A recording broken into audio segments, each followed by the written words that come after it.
Now, if your sleep is a little bit disturbed, it could be due to the brain or it could be due to the mind. So the brain could be disturbed by caffeine, by drugs, by alcohol, or by injury, strokes, so on. Sleep also won't come if the mind is upset. Caffeine increases alertness and disturbs sleep, as you well know. It's a very powerful stimulant. It occurs naturally in about 60 plants, and many of these are added to foodstuffs and drinks, the most common being coffee, cocoa, cola beans, and tea leaves.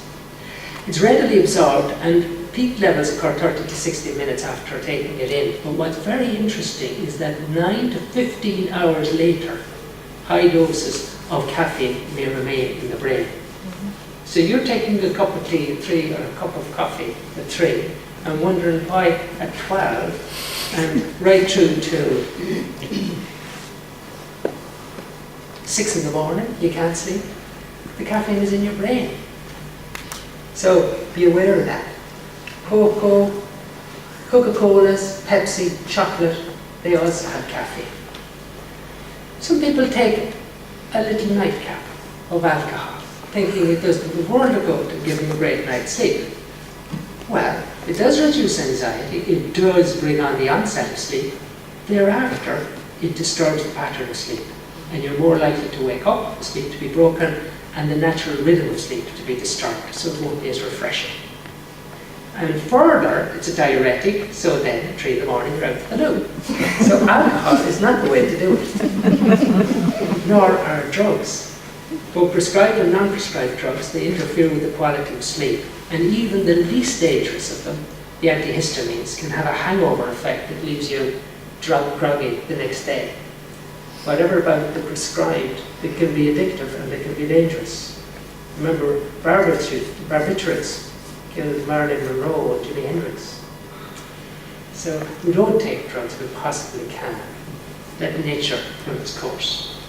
Another sort of slight inclination for disturbed sleep is to be feminine.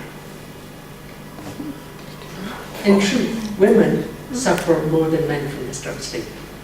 And one reason may be the breastfeeding and the uneven distribution of parental responsibilities that starts to develop patterns of sleep disturbance. But another is that the second half of the menstrual cycle for a woman, she takes longer to fall asleep, wakes more often, and feels less refreshed after sleep. And again, it might be to do with that temperature, because the second half of our cycle, our temperature is a little bit raised. And even ladies who don't have any awareness of that, subtle changes are happening in the second half of the cycle. So, what about something good for sleep? What is really brilliant for a good night's sleep is exercise. And one study of elders, just 30 to 40 minute session of brisk walking. It improved the quality, duration of sleep, and speeded up the time getting to sleep. So another interesting thing is a walk after an evening meal results in a drop of temperature afterwards, which also promotes the sleep. Diet can affect your sleep. Overweight can cause breathing problems, can disturb sleep. But after eating, insulin rises, which causes your blood sugar levels to drop, which can bring about a feeling of tiredness. But also a hormone, cholecystokinin, rises, and that produces a direct effect on the brain, and it gives a feeling of satiation and sleepiness. So this might be why Ayurveda recommends a nice hot milk drink before bed, with ideally a little bit of cardamom, maybe a little bit of ginger to help digesting. But that is nice for a nightcap. Many factors affect your sleep: your early learning, your inherited, what you inherited, the habits you have, the environment, your health, your social situation, peer demands, and so forth, shift work, your family. So there is a condition called inadequate sleep hygiene. It's a diagnosis in the International Classification of Sleep Disorders, inadequate sleep hygiene. It's due to performance of activities inconsistent with the maintenance of good quality sleep and full daytime alertness. So you want to know what these are so that you don't do them. Don't have irregular bedtime and irregular getting up times. Don't spend extended amounts of time in bed. And don't use bed for non-sleep activities like reading, television, studying, snacking. Don't routinely use alcohol, coffee, or nicotine before bed. And don't take exercise too close to bed. Don't engage in exciting or emotionally upsetting activities too close to bed. And don't sleep in an uncomfortable bed. Don't allow the bedroom to be too stuffy, bright, cold, hot, cluttered, or in any way non-conducive to sleep. And don't do activities that require high levels of concentration before bed. And don't use the bed for mental activities like planning, reminiscing, thinking. You know, some people just listening to that might pick up on a few things that you could change that make a better quality of sleep.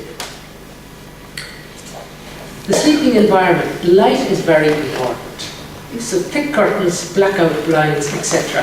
That does have good quality sleep. Noise, even though hearing is reduced in sleep, it's still active.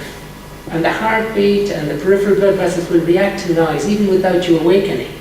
And this disturbance, this noise disturbance, has consequences. Increased self-report health problems, doctor visits, use of medicines. So even though the person didn't wake up, the impact of that noise had disturbed them sleep enough to give them some problems. So consider the insulation in the house and the double glazing and earplugs.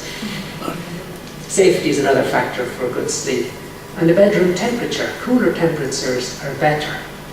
It's said that Benjamin Franklin used 2 beds.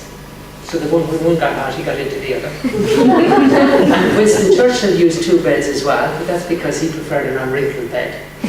When he'd upset one, he'd get into the other. So if you're waking in the morning with aches and stiffness that clear in a few hours of being up, you should really consider buying a new bed, because an uncomfortable bed may do that to you.